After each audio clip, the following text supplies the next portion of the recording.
So recipe number 2, we're on to our soup here for tonight. Yes. Elizabeth Harms from Manitoba Beef, Minestrone. Yes. So we are again starting off with our big batch ground beef. It's got onion and garlic in it, but I'm going to add a little bit more. Just to give it a little bit of extra flavor. And of course, those kinds of flavors really mellow out nicely when you bring it to a boil and it cooks for a little bit. So how long are you simmering this for? Well, there's a couple of different cooking stages to the soup. But altogether, I would say about 40 minutes, you're done. Okay. Yeah.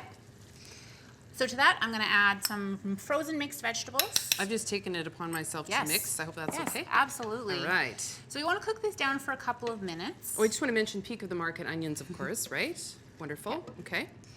Right. All right. Now we move on to the liquid stage. Okay. And I'm going to also get you to add your greens over here. Okay.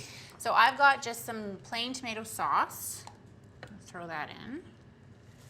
And then that spinach. We've got some fresh spinach that's been roughly chopped. Okay. We've got canned diced tomatoes.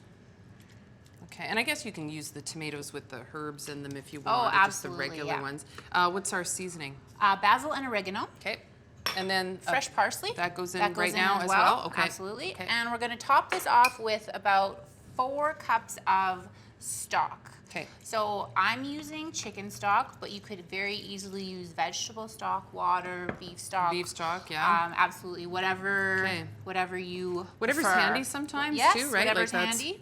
Yeah. Okay. So then we kind of get this going, and what happens now? Okay, so now we're gonna remember that particular interesting ingredient I mentioned in the first segment. Yes. We're gonna add that right now. What is it? So this is a Parmesan cheese brine.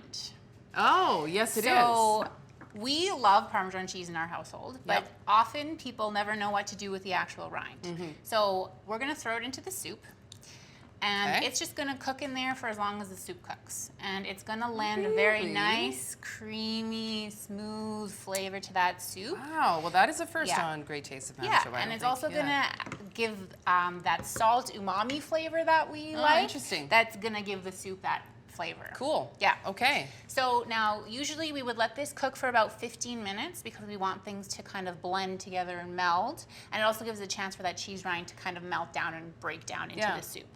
But we're gonna speed things up a little bit here. We're gonna add beans. Many people are starting to introduce more plant-based protein. We've already got great beef in there, zinc, iron, great nutritional value. We're going to add the beans as well, and that's going to complement that nutritional value even more, and you're going to get a more complete nutritional profile. Very nice. Okay. So we're going to add those. In they go. We've also got noodles, because you can't have soup without noodles. No, well, and particularly minestrone, I believe, right? Yes. Yeah, got to have it. I've got about half a cup here. If you really like noodles, feel free to add more. Even a little bit more. I particularly like noodles in my soup, so I would probably add maybe 2/3 to 3/4 of a cup. Well, and and I mean, and I think it just kind of gets a little bit thicker, you know, which is fine. As it cooks, it's gonna reduce a little, it's gonna thicken slightly, and at this point, you want to cook until basically the noodles are done. Okay, and there's that. And will that won't melt away? It'll just kind of soften a bit? It'll soften. It might disintegrate a little bit, but it won't completely disappear. All right, very cool.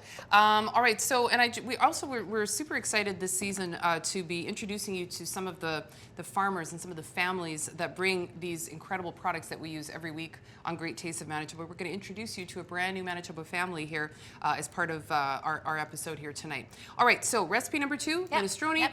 We're moving on to chili, mac, and cheese. Just when you thought you couldn't improve on chili or mac and cheese, Elizabeth does. And so we're going to show you how to make that when we come back on Great Taste of Manitoba.